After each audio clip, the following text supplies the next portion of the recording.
In a world where truth often gets muddled in the noise of politics, one fact stands out as a stark reminder of the reality we often choose to ignore. Every 3 hours, a Palestinian child becomes a victim of Israeli aggression. Shocking, isn't it? Cut to snippet from an interview with Dr. Mustafa Barghouti, a prominent Palestinian activist.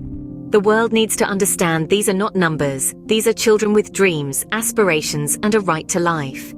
Israel, a nation born out of the ashes of one of the darkest chapters in human history, has often been at the center of international discourse.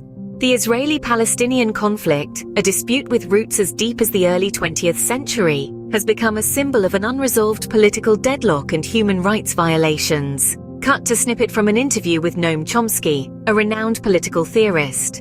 It's a classic case of an oppressor-oppressed dynamic where the balance of power is overwhelmingly in favor of one side.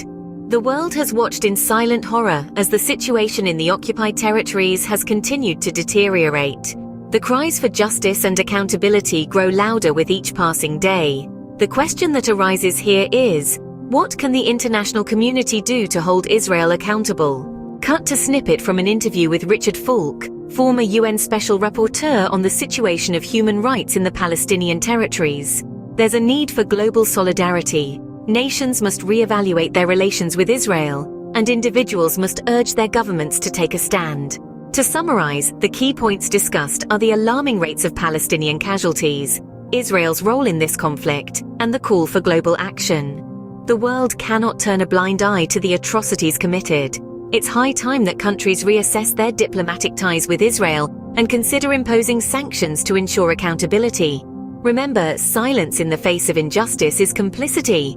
It is a moral imperative for nations and individuals alike to pressure their governments into action. Only then can there be hope for justice, peace, and a brighter future for the countless innocent lives caught in the crossfire. This is a test for humanity, a test the world cannot afford to fail.